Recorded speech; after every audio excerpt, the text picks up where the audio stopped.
So we are back. Egalitarianism. This is part two. Just want to let you guys know. This is part two. So, what is egalitarianism? That's a pretty large word. Um, and basically, we live in a place that uses that practice egalitarianism. And basically, the meaning of egalitarianism is that all people are equal and deserve equal rights and opportunities. Okay, so we think about we think about this time, 1750 through 1815. What we find is things were starting to happen across Europe and even into the New World. New World meaning the Americas. Well, what happened? Well, we have the 13 colonies were established, but then they fought to get up from under the rule of the British rule, the King of England. So we have the emergence of the United States, and a lot of those ideas of democracy and all of those things were influenced by Rousseau.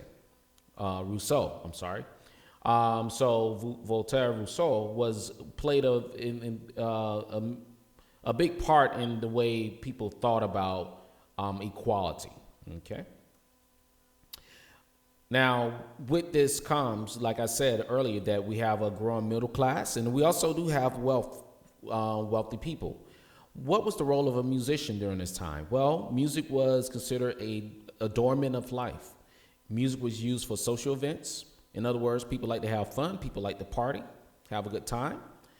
Although musicians worked and they provided music for different social events, they were considered a little better than servants. And the idea of being a servant is different from just having a regular job, working where you're working with a wage. Actually, to be a servant, especially during this time, the wages were very small. There wasn't much. A way for somebody to climb the economic ladder if you were a servant. So think of a musician being a little higher than that. So we had basically a rigorous class system in Europe during this time. Women were under the system of patronage.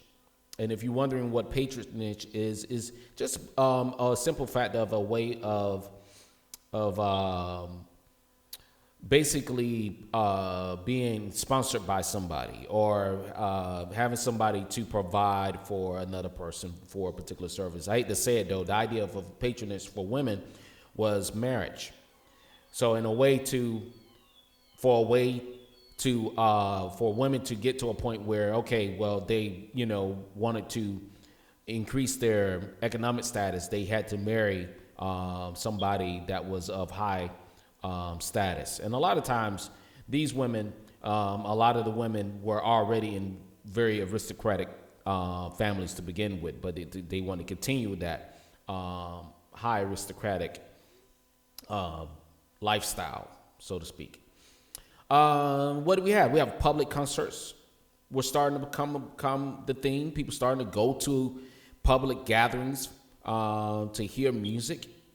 Prior to this, that was somewhat of a new thing because if you was wealthy, you can have a concert at your house, provided that you had the space. For a lot of people, they did have the space. But we're starting to see along with this is these different class structures where music was starting to become available, or high music, professional music was starting to become available to the general public. So music was a display of wealth. You can hire private orchestras, entertainment. Music was also used in church, of course. Musicians still work for the church, but they also work for the court, okay? And this was the idea of having somebody to work as a court musician. We'll talk more about that, or a court composer, basically. Somebody that worked for a very well-off family. Their job was to provide music for different social events for that particular family.